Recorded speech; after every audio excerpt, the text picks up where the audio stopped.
Hey everyone, Sam Evans here, and welcome to this module called Monk-like Discipline. And in this module, I'm going to show you how to get so disciplined and really master the art of controlling yourself.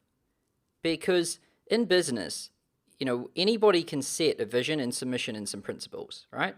It doesn't take much to sit down and dream up of a better future and dream of a big grand mission and quest, and also state some principles that you believe are true and should be upheld by people trying to achieve this mission. All right, those are pretty easy things to do. It's another thing to do it and do it consistently and do it every day for years and actually get it done. And what it really takes, what success really takes is relentless discipline. Discipline on a level which you cannot fathom. And in this module, I'm going to show you how you can fathom it and how you can not only fathom it, but execute it and make it a part of you. So here's what we're going to cover. Why success is the sum of your human will, and then discipline, and why it is the tool of the masters, and then sacrifice, and why you need to give everything to win. There's myths that you can have it all. All these gurus seem to tell you can have it all. You can't. You can't have it all. If you're not willing to sacrifice things for your goal, then your goal will become the sacrifice. And we'll talk about that. And then focus and channeling energy into the grid. I'm going to explain what that means and how you can really work on your focus and make it superhuman. And then consistency.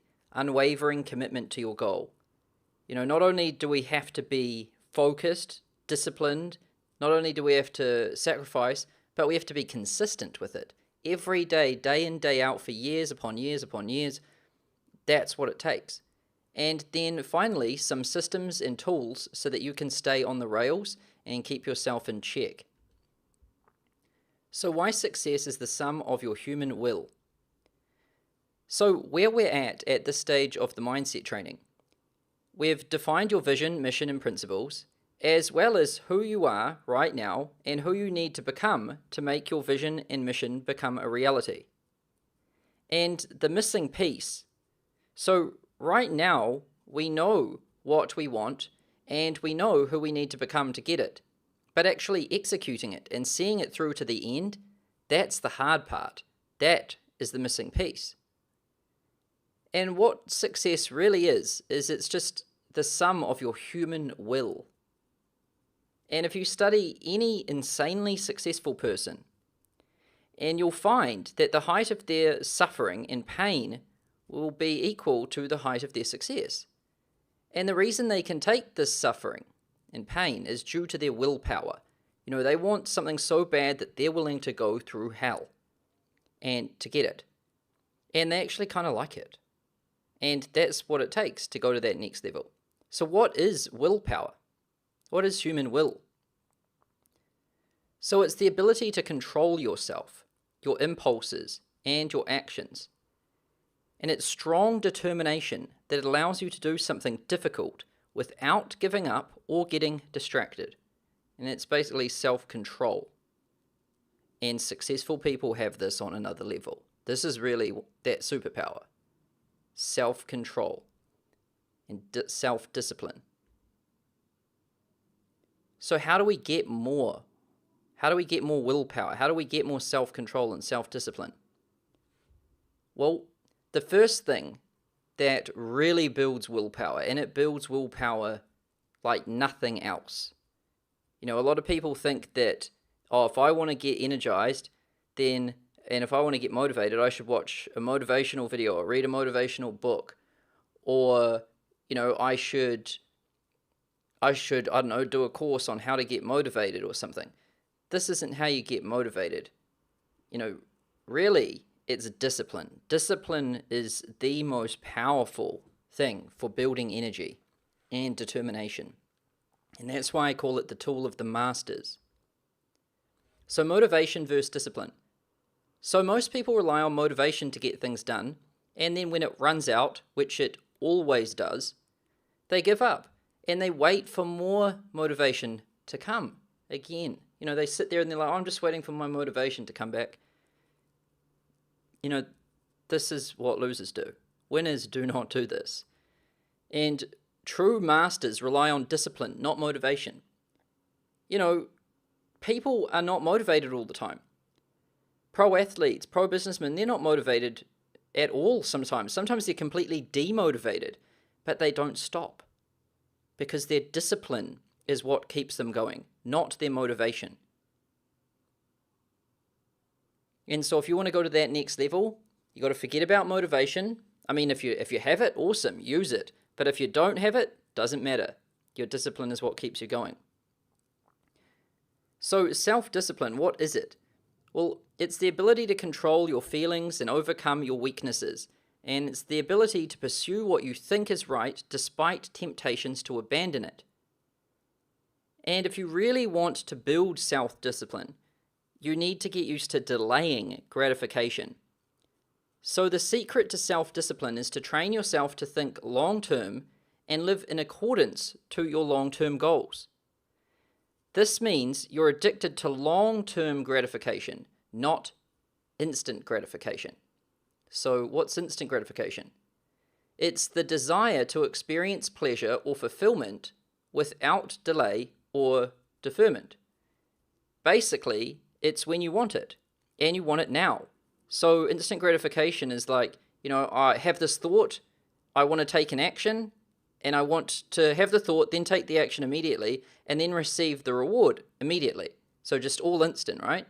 There's no long time period. So things that really get you hooked on instant gratification is social media, likes, comments, views, sugar, fast food, smoking, drugs, alcohol, Netflix, partying, socializing, gossiping, etc. All of these things are very stimulating and very immediate. So you do the action, like you drink the alcohol, you feel its effect.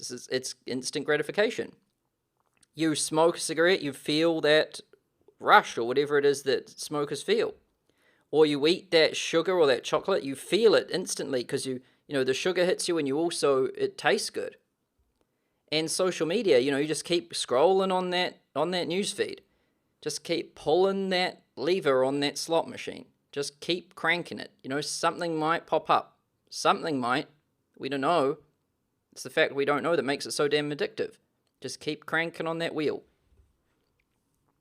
And so, really, if you want to get self-discipline, you need to practice the inverse of instant gratification. So, weaning yourself off social media and all of that crap is great. And then getting yourself hooked on delayed gratification, great. That's how you start to develop steel-like discipline. So here's 11 things that you should do to develop self-discipline. And you should do all of these, all the time, and never stop. So number 1, resist impulses. So resist all urges to eat and drink snacks throughout the day, or go grab a treat, or buy something, or check social media. Right? We have these little impulses like, oh, I just feel like a snack, or oh, I feel like a drink, or oh, I feel like just going out and nipping down to the store and doing that, or I feel like just buying something on the internet, or I feel like just checking on this group on social media, or checking my posts or my comments. Resist those impulses. Oh, I feel like checking my email, resist. I feel like resist. Just keep practicing the resistance. And then what will happen is, you'll have that thought and that impulse, but instead of immediately reacting, you'll actually catch yourself and you'll be like, nope, not today. It's funny when people have trained these loops in their minds so well that when they get to their computer, they just immediately go to Facebook. It's just automatic. And then they arrive there and they don't even know how they got on it. And so their body is moving automatically without it even passing consciously through the mind. And that's how strong that is. So when you practice this more, you'll go to your computer and you might feel like it, or you might have a thought to go to social media, but you'll be like, no, that's not what I'm doing. It's not what I'm here to do. And then you are controlling yourself. not your impulses. And number 2 is to love pain. So a lot of people try to avoid pain, right? And I mean, we should avoid breaking our leg. That's not fun, and that's not something you should do for fun. But I'm talking about a different type of pain. Most people try to avoid this type of pain, which is, if they're training hard or like physical exertion, or, going to the limit where their heart's racing very fast and, their muscles are sore and tired and they're all sweaty. But people avoid that sort of physical pain. They also avoid going to the dark places, so thinking about the things that are hard to think about, the places they don't want to go in their mind, or confronting difficulties, right, at work, or working on a big project that's gnarly and you're putting it off. Like, you've got to learn to love that stuff and eat it. And every day, you need to practice taking yourself to the dark places. Just go into the gnarliest little alleys in your mind, and then play around in there and be like, this is pretty painful, but you know what? I like it.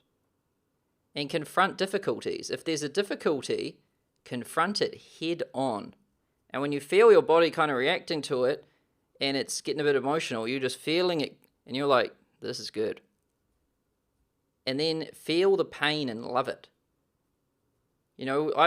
I've practiced working so hard that when I get tired during the day, I get worn out, tired and everything, but then it's really weird. When I get to that real exhausted, tired pain zone, it's like that's when I find another level and I get even better. And it's because I've just practiced so much, like working hard, that, I can just keep going, and I actually kind of enjoy it there. It's kind of like a nice place where I feel comfortable. And you've got to learn to love this pain, because all successful people have massive pain tolerances, and people don't understand how they can tolerate it. But the truth is they actually like it. In the absence of the pain, they don't want that. And then exercise. You want to work out first thing in the morning, every day, regardless of whether you want to, and you should love the burn. So first thing in the morning is a great time to exercise. One, because you just get it out of the way, and it's something hard out of the way immediately. So as soon as you get something hard done and ticked off the list, it builds momentum for you doing other things. Also, it gets your nervous system fired up, it gets your blood flowing, it gets, your body and mind awakened and ready to go. And then, when you get into that exhaustion spot and your body's telling you stop, don't, get off, just keep going. And then just listen to it and be like, man, this thing's having a skits. This thing's going nuts. It really wants me to get off. But you know what? I'm just going to keep going. And just play with it. Show it who's the boss, and then kind of like it. And then it will start to lose all of its control of you.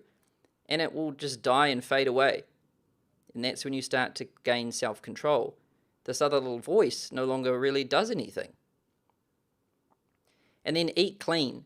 So get a healthy diet plan and stick to it. And why you want to do this is that, first of all, eating better food will give you more energy. And it will also make you healthier. You'll live longer. And you'll be more productive. You'll look better. Everything is better when you're healthy. So there is no valid argument for not eating healthy. I mean, who would want to live shorter and live a shittier existence and look worse and feel worse and do worse work and do everything worse?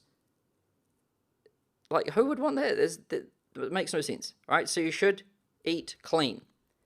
And the other positive you get from this is when you wean yourself off flavor, it'll sharpen your senses in your mind. So people are so addicted to, all of these salts and sauces and flavors and oils and all of this crap that every time they want to go and eat something, they expect it to be this gourmet just flavor sensation, right? And that isn't your taste buds. That's not even what you want. That's just what you've become addicted to. And when you expect such stimulation all the time, stimulation is what you're trying to remove, because then it sharpens your senses in your mind. It's like if you eat a lot of hot sauce, then your senses start to blunten. And, you start to be able to eat more and more and more hot sauce, and you just need more of it, and it needs to be hotter. And then if you just have some hot sauce that isn't that hot, it blows your mind. I mean, you can't taste it at all.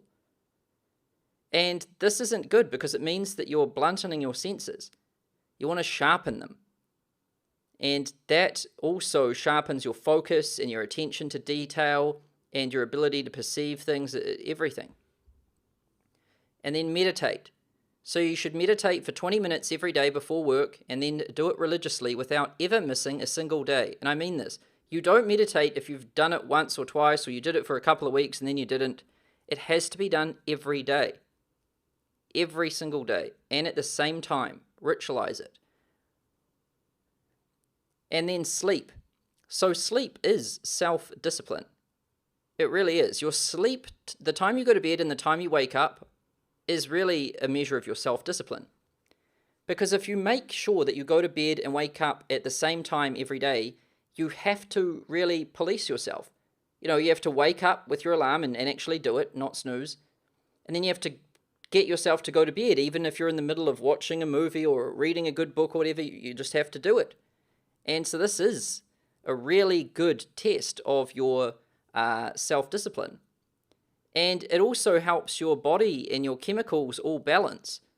Because, if you're going to bed and waking up at the same time, it learns. So it spikes dopamine, and it spikes melatonin, and it spikes cortisol, and all of these different things at different times, so that you can get sleepy at the right time, and so that you can get fired up and work at the right time.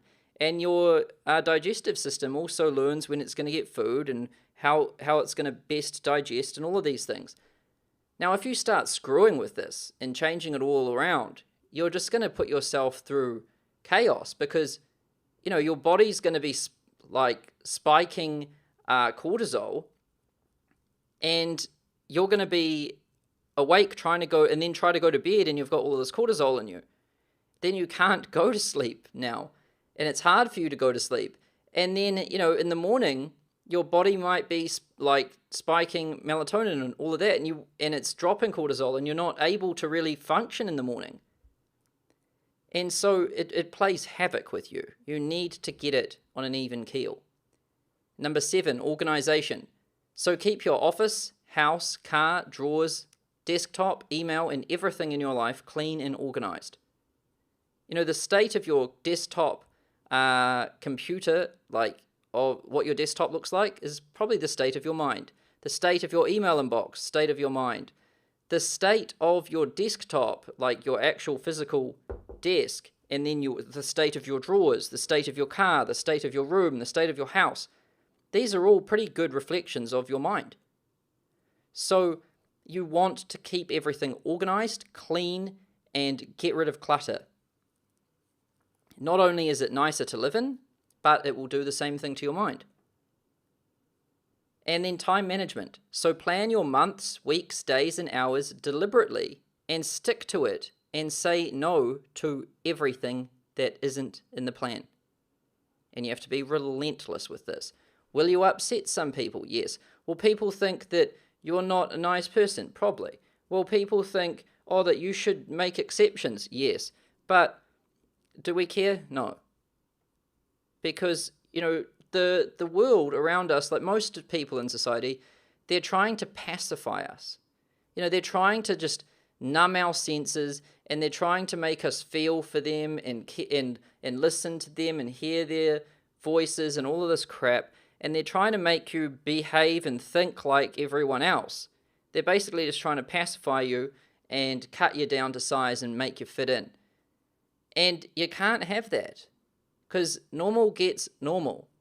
And if what you're pursuing isn't normal, then it's going to take abnormal to get abnormal.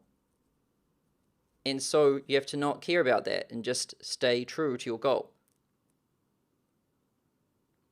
And then you need to set goals. Always look at your vision and your mission, your annual goals, your monthly goals, and your war map action planner. And I'm going to show you these tools later in this module today. And then number 10, gratitude. So always looking to the future can cause fear and anxiety and stress. And you need to practice gratitude daily to balance yourself. Because if you're constantly looking out into the future and you're never grateful for anything you've got, and you're always you start to get anxious and your mind starts to worry. So you need to make sure that you do gratitude as well. You should want things in the future. You should think out into the future, but you should also be grateful for things you've got now. And then number 11, relentless persistence. So stick to your plan daily and never waver, despite emotion, drama, failure, or uncertainty. Come hell or high water, you have to stay on the rails and get it done. And I've included this sheet here in the resources section beneath this video. It's called Developing Self-Discipline. It's just a PDF that you can download, and I recommend printing this thing out, putting it up on your wall, because remembering these things, this is really, no one in the world does these things perfectly all the time. But the people that do these things closest to perfection and the closest to all the time, they're the ones who win. So we're seeking perfection in all of these areas. So now let's talk about sacrifice and giving everything to win. So here's the thing nobody knows. Success equals sacrifice. And you can't have it all. And if you don't sacrifice for what you want becomes the sacrifice. So how bad do you want it?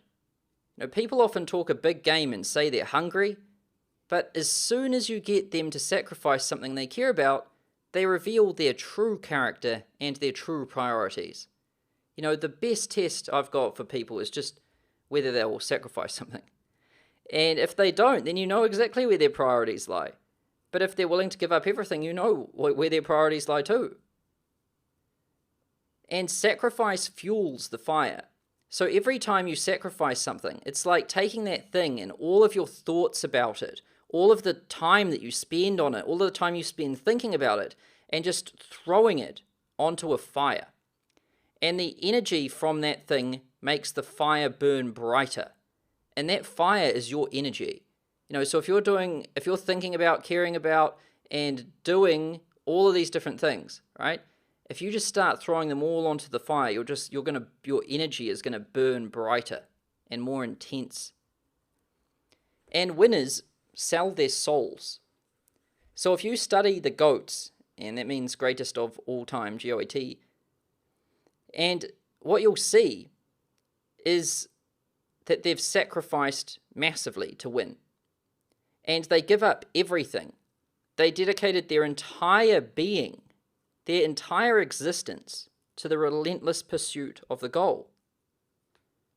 And me personally, I gave up my social life, left my country and my friends. I don't drink or party at all. I don't have any hobbies. I don't really have any friends. I've got people that I'm friends with, but it's not like I have like an active social life with my friends all the time and we're texting and talking to each other. I don't have that. And every waking minute I have, I dedicate its full intensity to my work. And every dollar I have is invested in my business, and I truly am all in. Now, I do leave time. The only other place I have time is for my wife. And so I have all of Sunday blocked out, and that's her day. Don't do any work then. And then I also I work from 9 a.m. in the morning till 9 p.m. at night, Monday to Saturday, 6 days a week. And so after 9, I have time to spend with her too. But really, like between, I'm not including wife and family in the sacrifice thing. But everything that isn't that has been sacrificed. And, I'm not like hedging my bets and putting money into other things. All my money's in my business. I'm all in. And so that's how intense my energy and focus is. So finding things to sacrifice. How do you find things that you can, chuck on the fire? Well, we want to use the 100 units of time exercise. And this is a powerful exercise I do monthly to see where my time goes. And here's how it works. For 7 days, track what you do every 30 minutes, and you can do this by setting an alarm on your phone. You can just set it 30 minutes repeat, and that way it'll just start dinging, and then at that 30 minutes you can write down what you were doing. And then you want to write down what you're doing every 30 minutes, and you want to put it into a journal. And do it every day for 7 days straight. This isn't just work time. This is every single hour of the day. You're mapping 24 hours a day. Now, if you're asleep, then you just write sleep for those increments. But we're trying to track personal life, sleep, everything, where time goes completely. And at the end of 7 days, categorize activities into buckets and then calculate how much time went into each bucket. So by buckets, I mean, it might have been watching Netflix. Even though you're watching different things on Netflix, you could probably just bucket those into one category called Netflix. And then if you're doing email, it doesn't matter if you're responding to different people via emails, you can just bucket that in.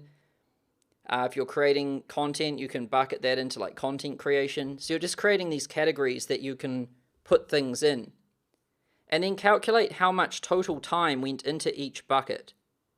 So if you watched 4 Netflix episodes and they were 1 hour each, then you'd create a bucket called like Netflix, then you would put all 4 in that, and you'd say Netflix 4 hours, right? That's how it works. And then you're able to take a bird's eye view at where your time went over that 7-day period. And you can see these, like where it all goes. And then sacrifice. So every activity that isn't related to your goal, eliminate it completely. And I don't care about your feelings. If you want to win, you'll get rid of it. So you might be attached to something like, oh, I can't get rid of that. I've watched that show forever. Oh, I can't get rid of that. Oh, I can't stop doing that. I can hear you saying this shit right now. And of course you're attached to it. Of course you have feelings about it. That's why you're addicted to it. But you have to cut the cord. And if you want to hang on to your little thing, do it. Just know it'll cost you everything. It's your choice. I'm not forcing you to do it. I'm just telling you what the truth is, so that you can find out now instead of at the end of your life when you regret it. And you might be saying, oh, Sam, but I can't. And I can hear you saying it already, and it's bullshit. You can get rid of it. You just don't want to, and you're scared. And you've created a lie in your head that this thing is necessary and that your business and you need it. The word you're probably saying is, I need it, Sam, I need it. You don't. And if you're saying, even my family, well, not your wife, family, or your health. There's some things you don't want to sacrifice. You don't want to sacrifice sleep. You need at least 7 hours a night. You don't sacrifice that. And you also need good food and exercise and meditation. You don't sacrifice those things because that's your health. And without your health, you don't exist. And so nothing else matters if you don't exist, right? So that's number one priority. We don't sacrifice that. And then we also need, a relationship in our family. Without that, then a very primal part of our brain won't be able to focus on financial things and on a business and on future things because it's more concerned with its primal need right now. And you need a loving relationship because without these things, your limbic system will play havoc with you and harm your focus. But, one thing that's kind of a bit hard to swallow for a lot of family people is that a lot of the time they need to actually spend less time with their family to really achieve the things that they want to achieve. And that's a dark place some people don't want to go. But it's just the way it is. I'm not saying you have to neglect your family. But, there's some people who spend a ton of time with their family. Like, they're literally always doing something, dropping the kids off, picking them up, doing this project with them, going here, going on this trip over here. And it's like, it's really demanding. And if you want to do that, then that's cool, do it. But just know that you can't really do that and chase your vision if your vision's big. If your vision's small, then yeah, you can balance both. But if your vision's big and you think you can do both, then you're kind of lying to yourself, and you need to just understand this and be real with it and, take yourself to that dark place and face it honestly and make a proper decision about what you want to do. Now let's talk about focus and channeling energy into the grid. So here's pretty much how I operate as a system in a sheet, in a what do you call one of these? In a slide, like in a diagram, kind of how I operate. So first of all, we've got like the fire, and that's the energy, right? And I need energy to do anything. Like if I don't eat anything and if I don't sleep at all, then I'm not going to have any energy and I'm not even really going to be able to talk, right? Let alone like move, let alone do anything like hard. So energy is important, and energy is the input that we can put into things. And to really get energy, I have my vision, mission, and principles. These things are great. It shows me what I want, what I care about, what I'm here to do, and what I'm actually doing. This is great, gives a lot of energy. Then clear goals and time management. So stating exactly what your goals are for this year, this month, this week, today, mapping out, like planning tomorrow today, mapping out exactly what I'm going to do for all waking hours, when I'm going to go to sleep and all of that. That helps immensely too.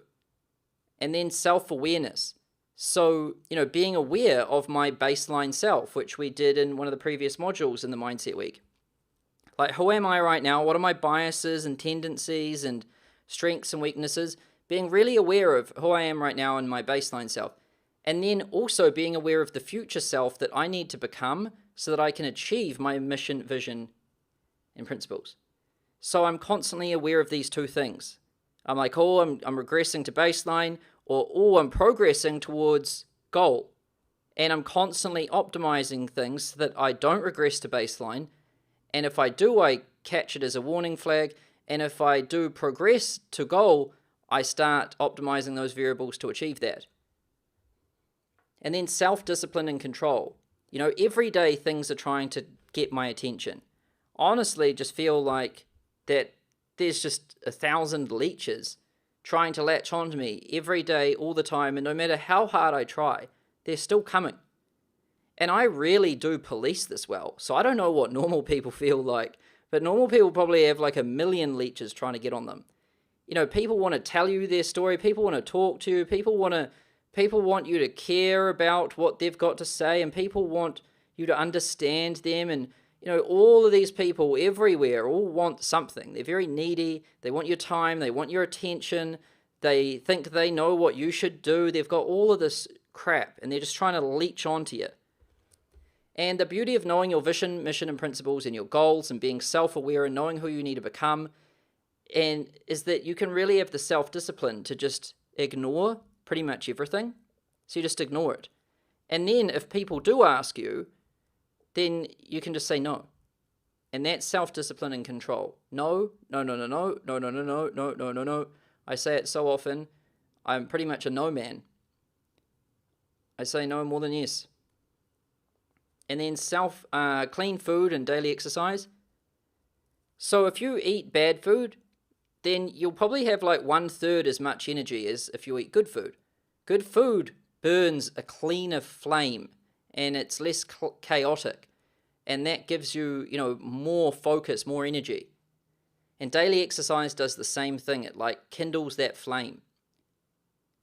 Meditation and mindfulness, this kindles that flame too. And then sacrifice. I've just grabbed everything and thrown it on the fire. And that means that the fire is burning clean, it's burning strong, it's burning constantly and reliably, and it's producing a lot of heat.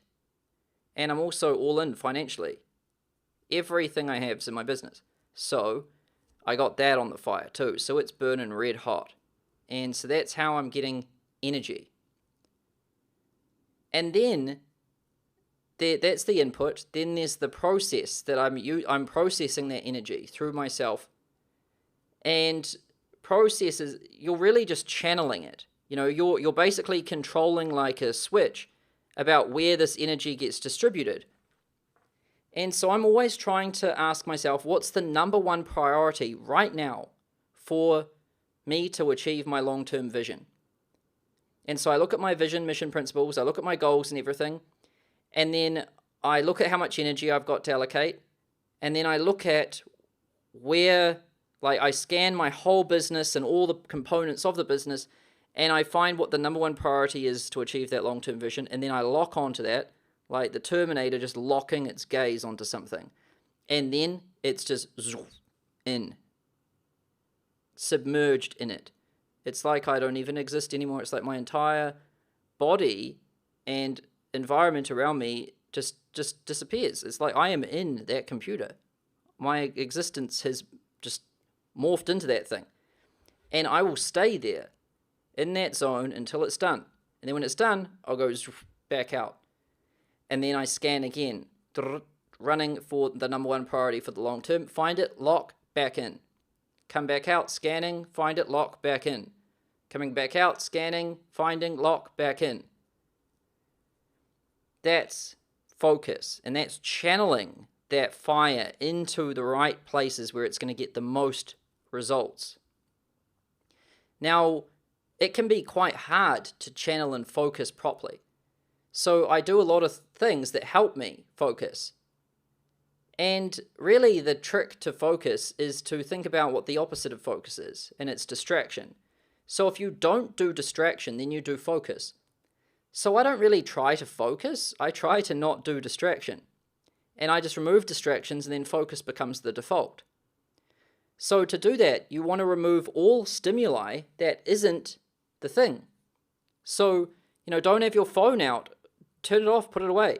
Don't have all this crap all over your desk. Don't have multiple screens. Don't sit in a place where you're going to, get distracted. Don't have anything around you that's going to distract you. Remove all stimuli. And then any requests that aren't related to the main thing, say no and ignore them. And then the only time you're going to break your focus and deviate is if it's necessary for survival. So if something happens, with your family and you have to deviate, then you've got to deviate. That's fine. If something happens, if you need to look after yourself or your health or whatever, bam, that's fine. Deviate. And if your business, if something blows up and it's mission critical in the business, then it's fine. You have to break the focus and go look after it. But anything that isn't mission critical, you just leave it. Will people get pissed off? Yes. Will you upset some people? Yes. But that's what happens when you focus. That's the cost of focus. The win that you get from focus is amazing. Nothing is better than it. But there is a small negative to focus, which is you piss a few people off because you just disappear. And then outputs, they're the results. So when you get your energy and when you really get your flame burning strong through sacrifice and self-discipline and meditation and goals and awareness and clean food and exercise and sleep, when you really get that fire burning hot, and then when you really get it channeled in and focused in on something specific, then the output, the results, are intensely focused, deliberate action. And then completing things. Completing things is important, shipping things. And then making progress and getting results. And so I'm channeling all of this energy into the grid, somewhere in this grid, wherever it's going to get the most output. And then there's feedback that comes out of that and comes back and feeds back into the flame, the input. So the feedback, I'm basically looking at, should I increase or decrease energy and or focus on this thing that I'm working on? So if I'm working on this thing and I keep burning energy into this thing, then I keep getting feedback, and as soon as the feedback comes back and says this level of this thing is now completed, I'm like, okay, well, new decision. Should I decrease my energy or focus? Should I This thing only needs a small amount of focus and energy now, and now the new place that needs my focus is over here. And then I'm also measuring results against baseline and goals. So, I've got my mission, vision, principles, I've got my goals, I know what I'm supposed to do today, and I know my current self and future self, so I have a baseline, and I have a goal. A baseline is where I'm at now, currently. A goal is where I want to be, and as I burn energy into this thing, I'm constantly getting feedback, and I'm seeing, am I regressing to the baseline or am I progressing to the goal? And I'm constantly reshuffling variables, reshuffling everything so that I'm making progress as efficiently as possible towards the goal. And I'm also looking at the variable combinations and whether they do or don't work. So, if my current situation is that, if my current situation is that I am not getting enough customers, and my desired situation is that I want to get, more customers, then I'm constantly shuffling variables. So I might be trying, different types of Facebook ads, different types of landing pages and things. So I'm shuffling those variables around, and I'm asking myself when I'm doing this, should I do more of this or less of that, more of this or less of that? And I'm optimizing for the most rapid progression towards the goal. Now, this entire process which I run I run this process 24/7, 365, is constantly scanning, it's constantly doing this, and these feedback loops are at the speed of light. It's just going all the time. And really, this whole process would break down if, number one, I didn't know what I was trying to do. I'm optimizing for a goal. And so if I didn't have a goal, this whole process would just break. And so you need a goal. And the other thing is you need to know your baseline. Because if you don't know where you are, then you don't know whether you've made progress. Because you might be getting closer to your goal, but you don't even know where you were, so you can get anxious. So you need a baseline. You need a goal. And you need to constantly measure where you are all the time. And then this process will just go. This is the process. This is basically what I've trained myself to do. Turn myself into like a learning and optimization machine that runs like this. Now, I included this as a pinup that's available in the resources section beneath this video, so you can download it, pin it up on your wall, and it's called Feeding the Grid Pinup. And this is a good thing to remember for you. You want to make sure you're managing and optimizing your inputs. You need that energy. Without that energy, everything breaks. Then you need to be managing and optimizing your focus. How tight is the focus? What areas is it going into? And how are you choosing the areas in which it's going into? And then the outputs. What results are you getting? And then making adjustments through feedback. Do we do more of this, less of that? Do we optimize these variables or those variables? How are you optimizing the system through its feedback loop?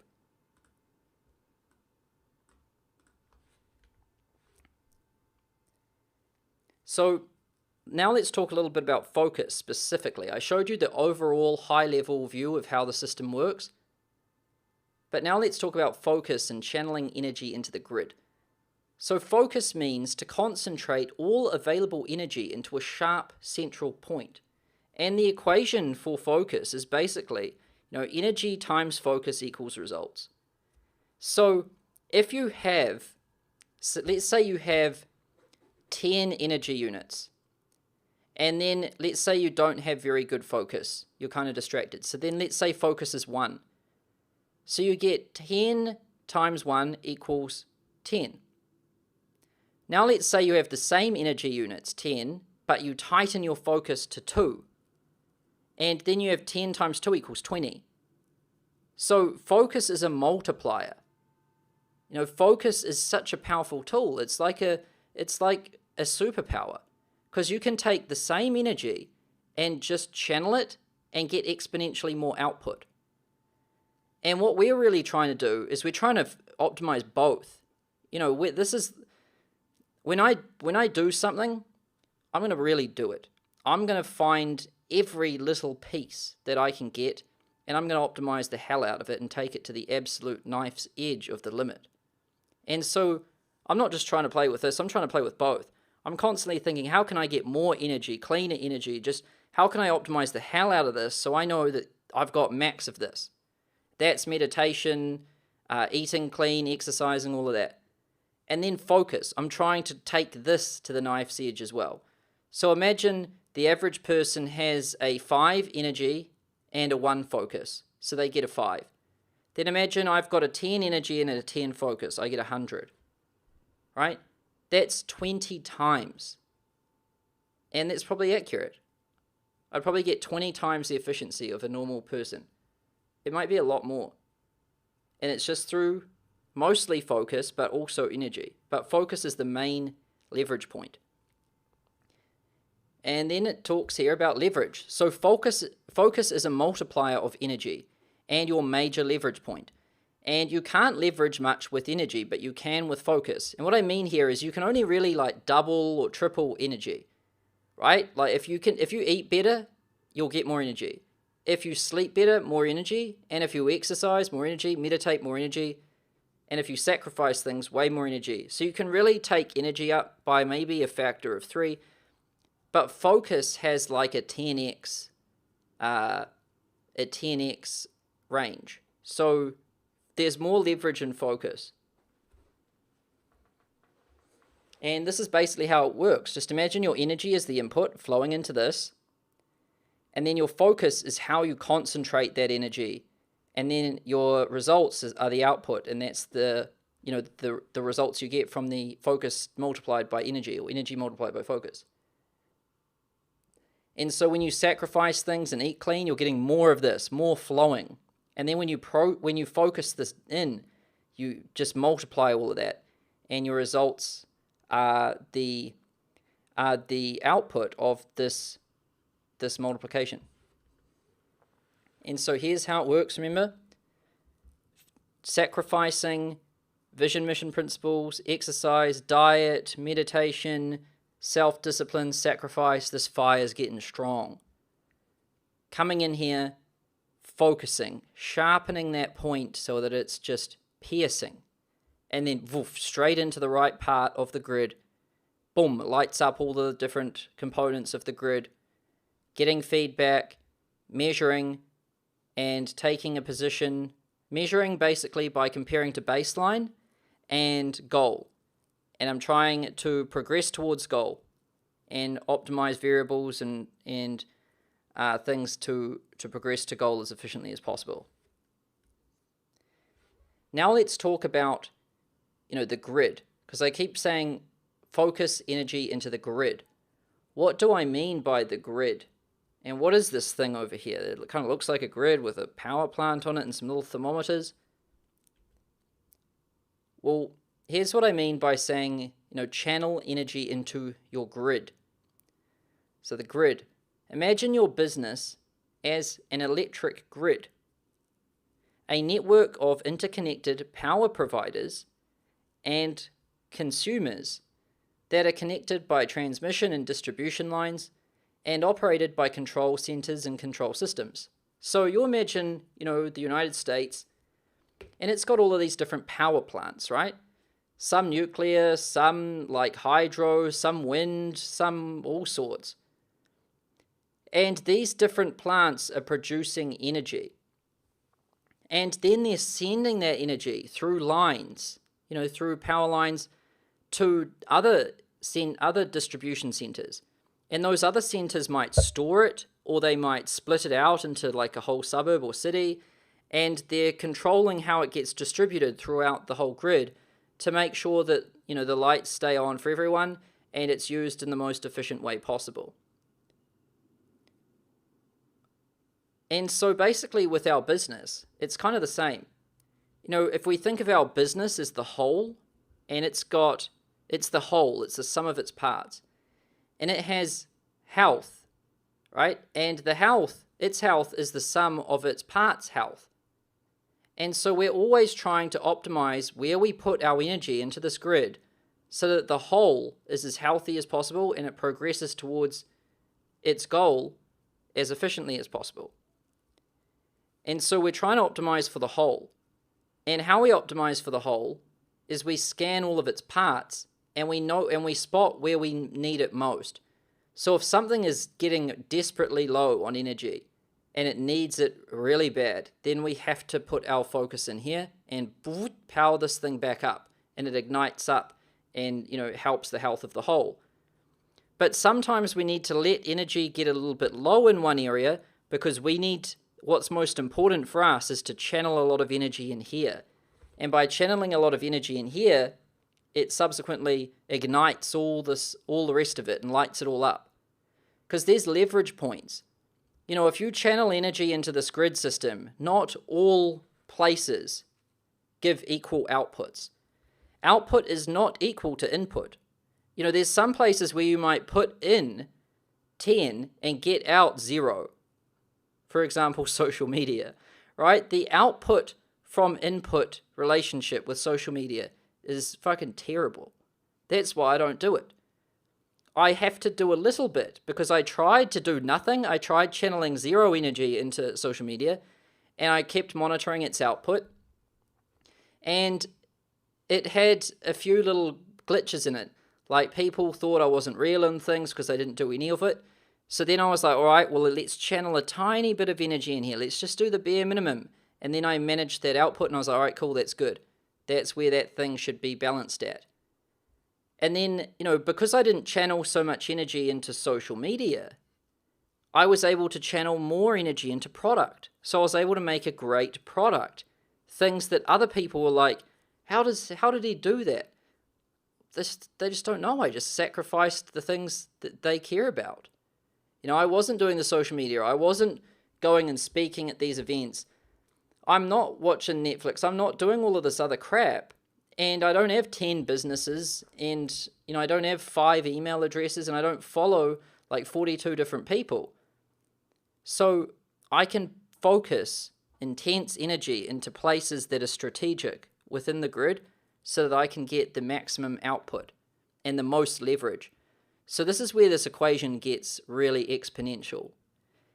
First of all, I'm optimizing energy input. I'm making sure that's way above the average person. Then I'm multiplying that by a factor of 10 by making sure that my channel and my focus is more intense than anyone else. So now I'm burning, I'm burning like 5 times as much energy with 10 times as much focus.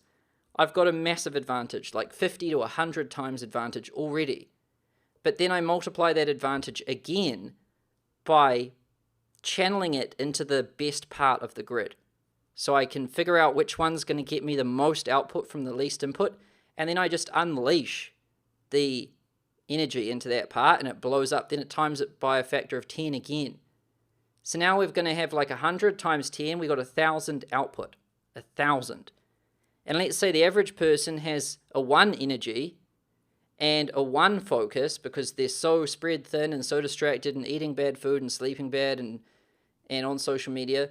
So 1 energy, 1 focus, and then let's say they choose to put that into social media in the grid, and so they get a 1 multiplier. And so they've probably got a 1 output. But me, I got a 10 times a 10 times a 10. So I got 1,000 output. Now we're at 1,000x advantage. This is how it works.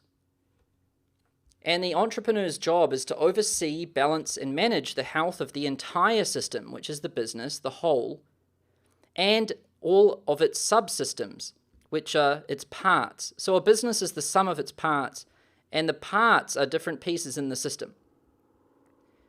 And, these could be things like products, teams, departments, different processes, different softwares or systems. It could be customers, it could be prospects, could be marketing. There's all sorts of different things within a business. And, it's the business is the sum of its parts. And what you're really trying to get good at, masterful entrepreneurs really get good at prioritizing and focusing. So masterful entrepreneurs learn how to rapidly scan the entire grid check its health, and then allocate energy, which is basically time and money, where it's most useful to the overall system. And this requires rapid scanning abilities to check its health. It also requires really good, accurate, and fast, rapid prioritization. So you quickly see all of these things that you could do and people want you to do, and you very quickly choose what one to lock onto. And then once you've found that one thing to lock onto it, you just lock like a Terminator gaze, and then you focus on it and just unleash all of that potential energy through the channel into the grid. And with prioritization, you're really trying to, number one, make sure that you ensure survival. So survival of yourself and also survival of your system, your business. That's number one priority. So if survival is ever at risk, you have to allocate energy there. That takes priority. But once you've got survival sorted, number two is achieving the vision and the mission. Knowing what that is and going like hell to get it. And so here you can understand it. We've got the energy inputs, trying to sacrifice things, eat clean, get more sleep. It's coming in, we're focusing, we're really choosing it, and we're really channeling it all into a point. And then the output of this is really strong, powerful, focused energy. And we're putting this into the right spot in the grid at the right time. And when we focus it in here, we just charge it up, the whole grid lights up.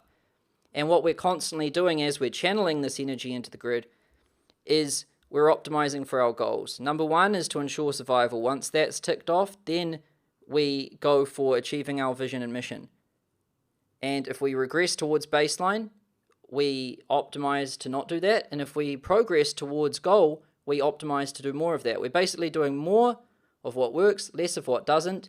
And we're mostly trying to achieve our vision and mission, and the only time that priority changes is to ensure survival. That is the system. That is me and my brain and everything I do and think about, my entire being. This is what I do. 24/7, 365, I dream about this. I'm just going, scanning across everything. Thousands of variables, just flicking between them in my mind, and using different metrics and measuring sticks and time frames to understand where the health of these things sit. And then I'm looking at all of the different interconnections between all of these different things and how if one thing moves up, then it might move down over here. But if one thing moves up over here and 10 things move down over there, overall, it doesn't matter. We actually go up overall. So I'm not just being reactive to any spot that wants my help, or any spot that might be getting down in energy. I'm not trying to make sure all of these thermometers are full all the time. Sometimes I learn that I can cut off whole things and get more. And sometimes I realize that I can sacrifice, doing kind of shitty in a lot of areas to do really well in one, and that one is more powerful than all of the others. So I'm constantly flicking through all of these scenarios and all of these situations. And I'm looking at the interconnections between the parts, ways to measure the parts, different inputs that could be applied to those parts to achieve different outputs, and how those outputs would affect those different inputs. And then I'm looking at different time horizons. I'm looking at short term, medium term, long term, and I'm flicking between those. And I'm flicking between all of these different things all the time. And then when I find one, I go lock. That's where it's going. Make sure that energy is constantly burning hot. Focused. Get it done, back out, scan again. Find it. Get it done, come back out, scan, back in. That's how you want to operate. And here is the diagram again. And I suggest you download this one. It's available for download in the resources section beneath this video. Download it, print it off, put it on your wall. And if you ever get stuck or be like, oh, what should I do? Oh, what should I do? Should I go listen to a Gary Vee video? Or should I work on my business? Just look at this. Just try to optimize this, get more energy. Try to optimize this, get more focus. When you do that, you'll get more outputs. And then from those outputs, you'll get information and feedback, and you can make adjustments to then further get more. And then you can just form an exponential, superhuman, alien-like machine. Now let's talk about consistency, unwavering commitment to your goal. So this process seems pretty awesome, but how can it go wrong? Well, let's look at a few different scenarios here. Let's say, success. How would we define success? Well, success is consistent progress towards the vision. Ultimate success would be the realization of the vision. But our visions are going to be so massive that we're just mostly making consistent progress towards the vision. That's success. So if we're making that, we're good. Stagnation, which isn't failure, but it also isn't success, is inconsistent progress towards vision. Maybe we're making some progress, then we fall back and get distracted. Some progress, fall back and get distracted. I mean, that's better than complete failure, but it's still not great. And then failure is no progress towards the vision. So we're not moving at all. Worse yet, we might be regressing from baseline. Worse yet, we might have quit and have ceased to exist. All right, so that's failure. So this is very simple. How do you know if you're doing well? Well, you're making progress towards vision. How do you know if you're doing okay? Well, it's inconsistent, shaky progress towards vision. How do you know if you failed? No progress or you've quit. And even if you've made no progress and you're still in the game, I mean, that's not good, but you're still alive. And you just need to try get up here. So really the only thing that can go wrong with this is if you're inconsistent. If you get distracted, or if you just forget what you're trying to do, then you're inconsistent. And consistency is really the main thing once you've got that system operating. Because it doesn't matter if you can work insanely hard and be very focused for a short period of time. That doesn't matter. Success is all about how consistent you are. And system performance is the output and efficiency of your system over a long period of time. So we would look at that performance equation like this. We'd take your output and multiply it by time. So let's say you output like 10 units of energy on a daily basis for a whole year. So that's output 10 units, time 365 days. So we get, 3,600. Then we're dividing it by your input in time. So, if your input is, let's say, a 5, and you get a 10 output because you multiply it by a 2 focus, times time. So then we'll just take 365, multiply it by 5, and then we would get that, and we divide it by that, which means that, that gives us our efficiency and our performance over time. This is also our consistency. And what's important about this equation is that you've got to understand that it's not just about output and input.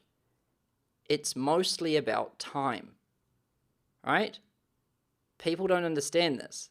This is the whole launch model. This is why people that do launches just don't get it. Because they're like, you see people all the time, they're like, I got a 20,000% ROI on Facebook ads. And I'm like, well, why aren't you a billionaire? And they're like, oh, because I stopped doing it. And I'm like, why the hell would you stop doing it? And they're like, I don't know. And then someone might have done a launch 3 years ago and made $1 million in a week. And then you're like, well, how come you're poor now? And it's like, oh, because that was a year ago and I haven't done anything since, right? Time is the most powerful one. So if you just got a small income each day, if you just had a small output and a small input each day, but you had a long period of time, you would annihilate somebody who had a really massive output over a short period of time. So time is a very, very, very powerful part of the equation.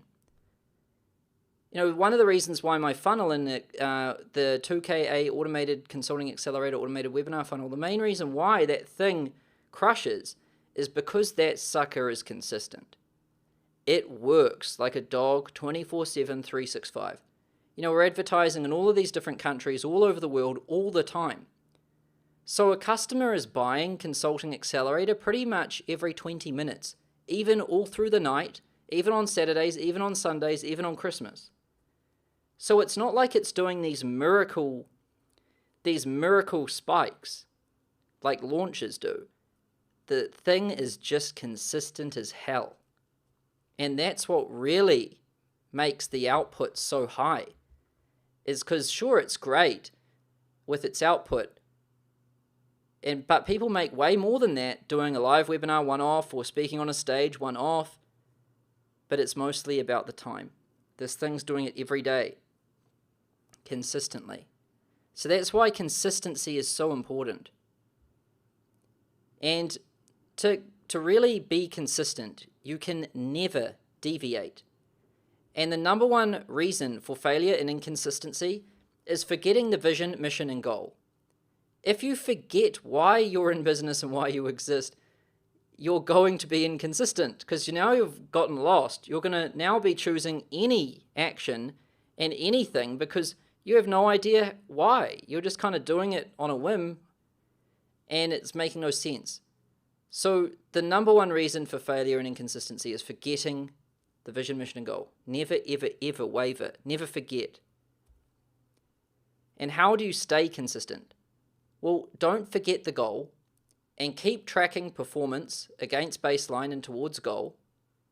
So it's very important to always keep a baseline, always keep a goal, and always keep measuring and never take your eye off the ball. And keep optimizing your inputs in the system and measuring their effect to the output in pursuit of the goal and perfection. So always optimizing. It's not enough to just keep in mind the goal, have a baseline, and to measure. You also have to channel energy through, and you have to optimize variables, feed it back around, and keep going. And do it consistently, relentlessly, over a long period of time. So main failure reasons are people forgetting the goal, people getting distracted, people varying their inputs. So, they forget that inputs are important, so they just decide to, they forget that sacrifice helped them, so they decide to start taking more things on. Oh yeah, cool, I'll do this hobby. Oh yeah, I'll learn to do this, I'll learn to do that, I'll play the piano, I'll do all of this crap. It's funny, when I first started making money, I just started taking up all of these hobbies. I was like, I'm going to get a helicopter license. That'll be fun. So cool, I'll do that. Started practicing for that. And then I was like, I've always wanted to play the piano. So I bought a piano. And then, I thought I'd start doing that. I was like, I want to learn the guitar too. So I bought a guitar and some books on how to do that. And then I thought, in a boat, because I'd like to go fishing. So I got a boat. And then I had 2 nice cars. And then, I had to look after the cars, look after the boat and all the maintenance related to those things. Then to also get any enjoyment or use out of the car or the boat, I had to use the boat. And then using the boat was more energy going into it. And then driving the cars, more energy into it. And then, I would try to learn how to play piano, more energy, try to learn to play the guitar, more energy. And then I'd also have to look after and manage and upkeep the guitar and the piano. And then I also... the helicopter thing was just insane. I can't believe I was that dumb. Very quickly, I realized that I couldn't achieve any one of these things without sacrificing all of the others. And so when I had this realization, I was just like, do I want to learn piano more than I want to succeed in business? No. Piano's gone. Do I want to learn guitar more than I want to succeed in business? No. Do I want to drive around on a boat more than I want to succeed in business? No. I was like 24 at the time. I was like, dude, you can do that when you're retired. You're 24, you don't need to just cruise around like, a 7-year-old dude in a boat. So I got rid of the boat. Do I need to drive around in a car and look rich? No. It'd be better to just be rich and not have to tell anyone about it, and be really rich, and then have no one know, and then that would be pretty cool. So I got rid of everything. And so, another way you can lose is by varying your inputs. So forgetting the things that forgetting that sacrifice helps. If you look at any of the best athletes in the world, they do massive sacrifice. They do it as a routine.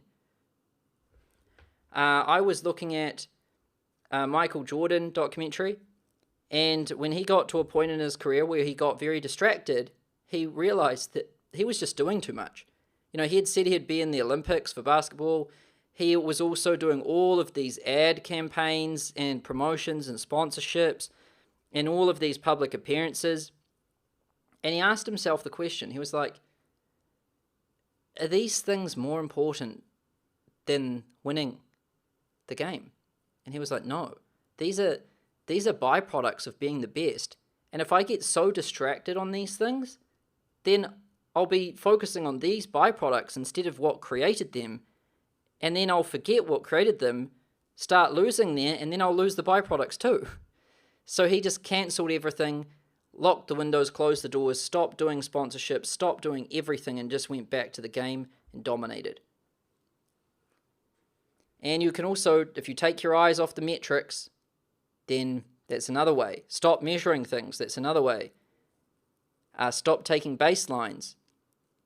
And stop scanning the grid, stop looking at the function of the outputs, and basically accepting entropy. Accepting that things are just going to be inefficient, and accepting that things aren't going to grow or are going to go backwards and regress a little.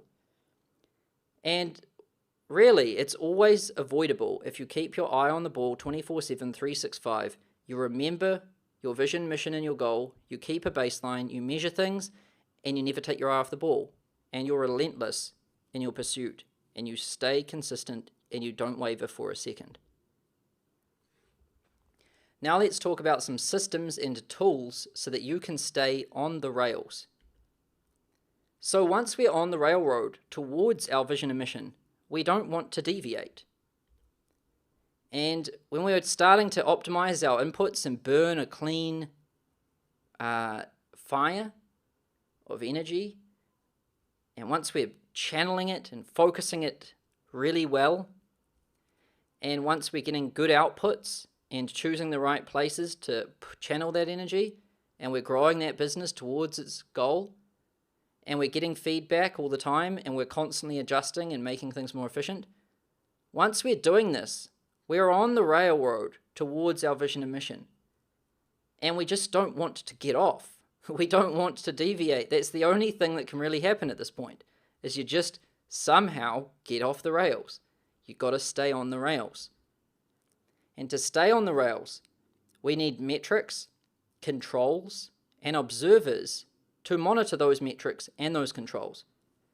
Because it's all good. If you don't have any metrics and controls, then you're screwed. Because you don't know what you're measuring. You don't even know what's going on. It's like trying to observe the temperature of the air. You can't do that. You can't look with your eyes at the air and be like, I wonder if it looks hot or cold. You've got no idea. So you need a metric. You need a thermometer, and you need a measuring stick to measure it. You need controls. Controls are things that you can do to adjust it. So having some air conditioning or opening the window to adjust the temperature. If you don't have the option to open a window or turn on a heater or put on some air conditioning, it doesn't matter if you've got metrics, because now the temperature of the air is just very hot or very cold, and there's nothing you can do about it. So you need metrics to know the temperature of the air in the room. You need controls to be able to change the temperature of the air in the room to bring it towards where you want it to be. And you need observers to actually monitor those metrics and those controls. Because if you have the ability to open or close a door, turn on a heater or an air conditioning system, that's your control. If you've got a thermometer with an accurate read of the temperature of the room, then you've got a metric. You've got metrics and controls. But if no human is there to watch those things and do something about it, it's useless. That's why you need that human observer to monitor things. So here's the systems and tools that I use and that you should use too, so that you can stay on the rails and get your vision and mission. So first and foremost, vision, mission, and principles. Do these, make them clear, and keep them handy and look at them multiple times a day, every day. You will forget. You're extremely forgetful. You're a human. So look at it multiple times a day, every day. Remind yourself of why you exist and what you're actually doing. And then baseline, self, and future self. So keep your Alchemy of Self workbook handy and look at it every day. We did this in the previous modules in week 2. Sorry, not in week 2, in week 7, mindset training and Uplevel. Keep this handy. You want to see who you are now so that you can understand your baseline, who you want to be so that you can achieve your vision, mission, and principles, and tracking all of that so that you're growing your character. And you've got your true north, that's your vision, mission, principles, and you're growing your character, and then you need self-discipline. So keep your inputs consistent. Eat consistent food. If you vary your diet all the time, you'll vary your output. And if you vary your output, you'll vary everything. Exercise. Keep it consistent. Hydration, sleep, meditation, behavior. Keep it all consistent. Now here's an awesome tool that I use. It's called an Aura ring, O-U-R-A. And use this ring to track your sleep quality and bed and wake times. And you can go to consulting.com/Aura. That's consulting.com/OURA. The URL's on the screen. And if you go here,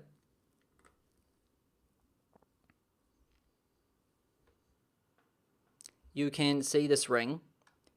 I'll show you what it looks like. It's a small little ring, and it tracks your sleep. So it tracks the time you go to sleep, the time you wake up, and your heart rate and everything. You can see it's a tiny little ring, and it's got these little readers inside it. And it's honestly amazing. Like, it works really well. And let me see if I can show you the metrics that it shows you.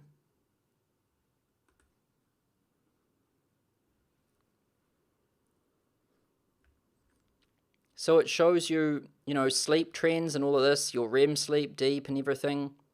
It shows you your heart rate and your body temperature and your respiratory rate.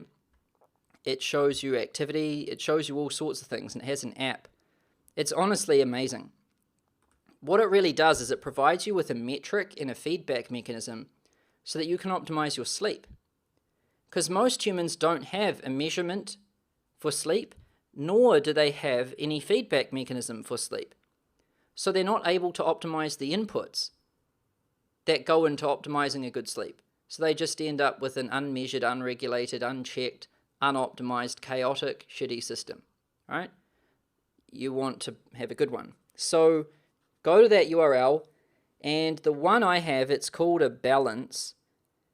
So you can go choose balance, choose your color. I'm pretty sure I just have this color here, this one. So it's just a balance ring, and it's the silver color, and the total price is $299. You do not need the $1,000 one with these shitty diamonds on it. You just need the $299 one. Choose silver, and then you choose your ring size. You probably need to get a sizing kit. They send you out a sizing kit. You can find your size, and then you can order it. And then it's $299, and then you get the app on your phone, and it is 100% worth it. It'll change your life. Get it. Then a health tracking sheet. So you want to use this sheet to track your daily health inputs, and it's available for download in the resources section beneath this video. It's just called Health Tracking Sheet. And what you can do is you can download it.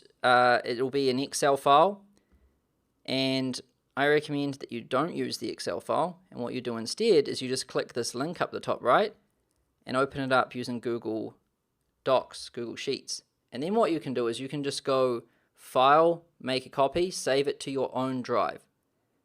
Now here's how this sheet works. On the dashboard, we have a bird's eye view of our average for the month, for each month. So we can see how we're trending month to month and how we're trending overall at an annual level. And then these different tabs are used to measure the daily inputs for these different metrics. So in this column here, we've got our date, and it shows us, the date and what day it was. And then we have sleep S. So sleep S is sleep start. What time did you fall asleep? Your Oura ring will tell you that. And you want to set your goal, like when do you want to go to bed by? I'm supposed to be asleep by 11. So I'm supposed to fall asleep any time in between 10:30 and 11. Right? So I can track that. Sleep start, sleep end, that's when I actually woke up. And the Oura ring will track this stuff when you actually fell asleep and when you actually woke up. So, a human might say, oh, I went to bed at 10 o'clock and I woke up at this time, but they might not have fallen asleep till 12. That means that you didn't fall asleep till 12. This is actual sleep start, sleep end. Then it will auto-calculate sleep duration for you. That's the total amount of hours that you were asleep.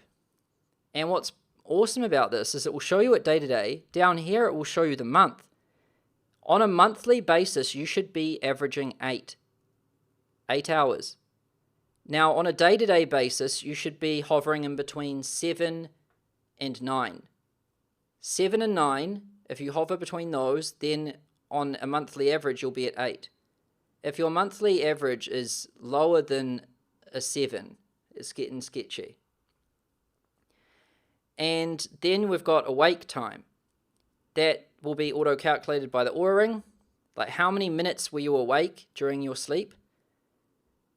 Then light sleep. How many hours or minutes were you light? And then REM. How many hours or minutes were you in rapid eye movement? And then how much was deep? This will all get from your Oura ring and plug it in here. What was your heart rate, LR, HR, as a percentage? And then what was this as a time? And then you can read this up here. It talks about what it is. And then your body temperature, and then your RR, which is like resting heart rate, I'm pretty sure. HRV, right? All of these metrics, you just get these straight from the Oura ring. Plug them in. Your readiness, this is a score that the Oura ring gives you, and it shows you how good you should be feeling. You want your readiness to always be above 80. If your readiness is below 80, you're doing something wrong. If your readiness is in the 90s, you're doing something very right. Your sleep score should also be above 80. Now, these three inputs, alertness, mood, and soreness, we manually input ourselves. So every morning, when I fill out the sheet at roughly 9 a.m. every morning, I ask myself, like, how alert am I feeling today? And I just put in 100 is perfect. And I put in how alert I'm feeling, what my mood's like. If I'm feeling grumpy or moody or angry or sad, it would be lower. If I'm feeling great, it's 100. My soreness, like if I've been training and my legs and arms are extremely sore, then I'd put in like a 50. If I'm feeling perfect, I'd put in 100. Then my meditation time. How long did I meditate for today? I do it 20 minutes a day, every day, religiously. Did I look at my mindset, vision, mission, and principles and goals and everything today? Yes or no? Why yes or no? Then diet. So if I eat clean, that means full clean, no snacks, no sugar, nothing that's out of the plan. It's just clean, lean food. If I eat totally clean for the day, then it's a 1. If I eat clean but I have a snack or something that isn't in the diet, then that's a 2. And if I kind of completely botch it and I have some ice cream or I have a meal that wasn't in the plan, then I will put it as a 3, right? And then what I'm doing here is I'm trying to get as much 1s as possible. And that means that if I'm 30 is perfection for the month. And like a 90 would be you're totally fucking it up for the month. And then what's cool is the year view. You can see how clean your diet is month to month and how clean your diet is yearly. And then you can see how good your heart rate is yearly, how much REM you're getting on a yearly basis, and what your average sleep time and wake time is and sleep duration is on an annual basis. No one has this insight. This is like, no one has this shit. Most people don't even know what fucking time they go to bed. They don't know what time they wake up. They have no idea what they eat. They're basically just a walking zombie with no awareness of anything. And if they do think they're aware, mostly they're delusional, because they're not aware, but they think they are, which is a dangerous thing. So by doing this, you get real data, and you treat yourself like a machine, and this is how you get discipline. This is how you stay on the rails, and this is how people start calling you an alien or something, because they just don't know how the hell it works. And then supplements. If I have my supplements for the day, then I put that as a 1. If I forget and I don't, I put that as a 0. So it's 0 or 1, binary state. Workout. Did I work out today or not? Yes or no? Then what time did I start work? Work yes? I'm supposed to start at 9 a.m. You should have a target start time. What time did I finish work? I finished at 9:30. And I finish work in between 9 and 9:30 every day. That's my target end time. Work duration, will that be 12 and a half hours? Work output. So I put this in myself. How good was my output for the day, do I think? 100% is great. 0% is basically forgot to do anything and stayed in bed and just watched Netflix for the day. Right? That's output. And then focus is how good was I with focusing on things and not getting distracted. 100 is great. And then did I plan tomorrow today? Plan TT. Yes or no? Then reading. Did I read? Usually what I do is I read from about 9 till 10:30. And I say yes or no. And then it's audited. So I have Rhett come in and check every single entry here to make sure these are accurate, to make sure he's seen these observations, and that it gets done every day and there's no missing data. So Rhett checks this daily and he signs Rhett. And then if there's any notes I want to put in, I'll put notes. Like if I'm sick, I've got the flu or whatever, put them in here. And you want to do this every day. And you want to track these things every day. Because then you can see trends. You might think, oh man, that week 2 weeks ago, I was so productive then. How come I can't do that again? Well, you can. You just got to know what happened that week. What were the ingredients of that week? So if I had a week that was just on fire, I'll trace it back and I'll be like, all right, what was going on in this week? Oh, I see. Well, I got way more sleep, my heart rate was way lower, I was exercising more, my meditation was consistent, and my diet was clean. So of course my output was going to be great. If my inputs were great, my output's going to be great. But then if I have a really shitty week, and I'm like, man, this week just sucked, I wonder what it was. And that's what most people do. Oh, maybe, maybe it was the planetary alignments or something, or maybe it was just a thing. Maybe it was just a glitch. Right? This is the sort of shit people do when they don't have any information. Instead, you come here and you're like, why were my outputs shit? Okay, it's because I haven't been getting any sleep. Oh, would you look at that? My heart rate's through the roof. And yeah, my readiness is really bad. And my mood's all over the place. I've totally forgotten to do my meditation. My diet has gone to shit and I'm just eating basically fast food. I forgot to take any supplements and I didn't work out a single day. Oh, no wonder my output's bad. Outputs are derived from inputs. Garbage in, garbage out. Put shitty things in, get shitty things out. Ain't any magic here. This deciphers the whole roller coaster ride of being an entrepreneur. It deciphers the code and it finds out what the fuck's going on. And it allows you to change things and play with things. If there's a variable in here that you want to change, you look at its inputs. Oh, I want to get my sleep duration longer. How would I do that? Oh, I could sleep a bit longer in the morning, or I could go to bed a bit earlier at night. You know what to do. You see the metric, you pull it into shape by adjusting its inputs, and if it has the desired effect, you turn it into your new mode of operation. And when you find a good mode of operation, you stay you stick to it. And that's why I have Rhett. He's a live-in personal trainer who watches me and watches all of my inputs and outputs every day to make sure that I don't go off the rails. Because the other danger is, even if you have all of these metrics, you might forget to input them. Or yeah, that's going to be an accident. But also, you might input them, but you might lie. And you might not even know you're lying. So having someone make sure it gets done and then fact checks it, and he's like, hey, you didn't really do that. Checks it. And then if you start trending in a negative way and regressing from baseline, that observer will pull you into shape. Be like, hey dude, you need to fix this. Look where this is going. Right? That's why I have a third-party external objective observer for that. So that's the health tracking sheet. Use it. It's good. Warm app calendar. So use this to plan your years, your months, your weeks, your days, and your hours. And it's available for download in the resources section beneath this video. And I'm going to open it up using Microsoft Excel. I suggest you click this blue link up the top, open it in Google Docs. It's way better in Docs. Use it there. Then you can just go File, make a copy, save it to your system.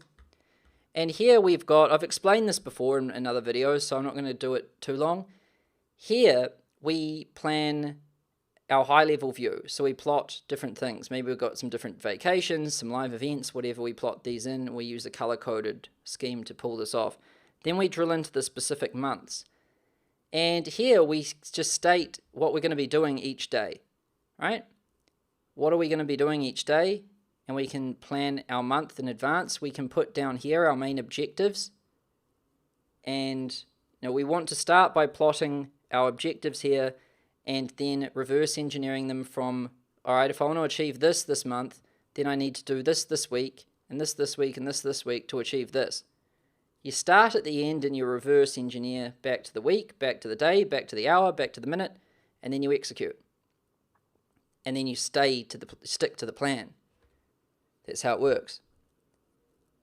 And yeah, I use this religiously every day. So I'm using my health tracking sheet and I'm using my warm app calendar, and I'm looking at these things all the time.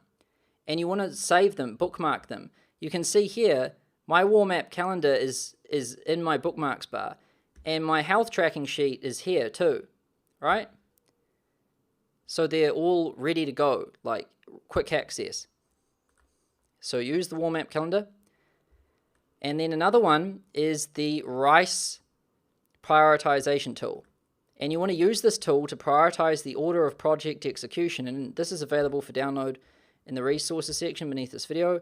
It's an Excel file. Open it up using Microsoft Excel. Then click this blue link to open it inside Google Docs. And here is a tool for really prioritizing, because if we go back to this, let me go to back to this, right? We have, where was it? Yeah, prioritize and focus. So, really masterful entrepreneurs, they're rapidly scanning this thing and choosing which place to channel their energy so that they can channel it into the place that's going to get the most exponential output. This tool helps you do that. You state the different projects. So let's say there's all of these different things you could do in your business that could help you progress. You write them all down, different projects. Then you put in like reach. So how many customers will this project impact over a single quarter? So over 90 days, well actually a quarter's 90 days. How many customers could this potentially reach? Put it in, and it's a guess. Then impact. So how much will this project increase conversion rate when a customer encounters it? Is it massive, high, medium, low? You put in this multiplier. So put in the force multiplier. Then confidence. So how confident are you about this estimate? High, low, medium, so it's confidence thing. Effort. Estimate the total amount of time that it will require you or your team to do it. So, these are person months. So if it's going to take you 1 month with one person, that's 1. If it takes 2 people 1 month, that's 2. If it takes 1 person 2 weeks, that's 0.5. And then you get your RICE score. And your RICE score is basically an algorithm that's using, these. So we're looking for something that's going to reach the most people with the highest impact, with the highest confidence, with the least effort. That's its secret sauce. So here you can see this function. And we're basically looking for highest impact with the greatest reach, with the highest confidence, with the minimal effort. Whatever that is what we should do. So then we scan through Arrow and we find the thing with the highest RICE score, 9,000. And this says new webinar. And it's because it has a 2,000 reach, a 3 impact, a 75 confidence, a 0.5 effort. So yeah, this has got massive power, very high confidence, and low input. So high output, low input. That equals an exponential, function. So this is going to take priority number 1. And I'm going to do that immediately. So remember back here, scanning the grid, trying to find it. What am I trying to do? I'm trying to find the thing that I can do, I can channel my energy into and get the most out of it. And it's measured according to my long-term vision, mission, principles. And so I'm getting this energy, channeling it, and prioritizing the number 1 priority using that RICE scoring tool. Find the thing, lock, Terminator gaze on that thing, just energy going into it, done. Next, scan the grid again, find out where I should spend my time, make a decision, lock, straight in. Constantly doing this, 24/7, 365, never ends. So that's the RICE project scoring tool. Download it, save it to your drive, bookmark it with your other tools, use it. And then standardized metrics. So use key metrics to measure your business outputs. For example, you need to be measuring how much money you're making, how much profit you're making, what your profit margin is, what your growth is, what's your growth month over month, what's your growth quarter over quarter, what's your growth year over year. Know these things. Know your baseline, know your targets, and know whether you're regressing or progressing. And keep these metrics standardized, because if you keep changing your metrics, then you keep changing your measurements. So have some key metrics that you use. And, I gave you some of those in the health tracking sheet for you to use. And throughout this training, I've given you good ones for measuring your funnels performance, your ads performance, your sales calls performance, all sorts of stuff. And then a third-party observer. So if you're feeling extreme, then get a live-in coach and trainer to observe you and keep you focused. That's what I did with Rhett. Rhett lives in my house, and he works with me every day, and he sets my diet. He manages the chef who buys the groceries and cooks the food that I eat. So he monitors what I'm eating, when I'm eating it, and he also monitors that I don't go off and eat other things, and he makes sure that I go to sleep and that I wake up at the right times, that I meditate, that I also exercise right, and I log all of my metrics, and he's constantly acting as that third-party observer. Because remember I said you've got, let's say your vision is to get the temperature of the room up to a high temperature. All right, let's say that's it. Now your tools, you've got to have a metric first of all. You've got to have a thermometer that can accurately read and gauge the temperature of that room. Bam, got that. Then you've got to have some controls. So some ways that you can actually change the temperature of that room. Make it hotter or colder. So air conditioning, window, heater, right? So that's good. Then I need an observer to make sure that, I'm controlling the metrics and controls in the right way. So I'm basically playing with the controls and the metrics, and Rhett's standing behind me to make sure that I don't get delusional, and I don't get distracted, and I don't go off the rails, or I don't start changing inputs into my own human body that make me start to get emotional and bring that emotion into my work and start screwing with things and blowing things up. That's why I got a third-party observer. Now, it's not 100% necessary. Pretty much none of this is necessary. But this is about going to that next level. And if you want to go to that next level, you've got to get extreme. And remember, success is the sum of your human will. Your will to win, your will to prepare, and your will to relentlessly pursue in the face of anything. So let's go get it.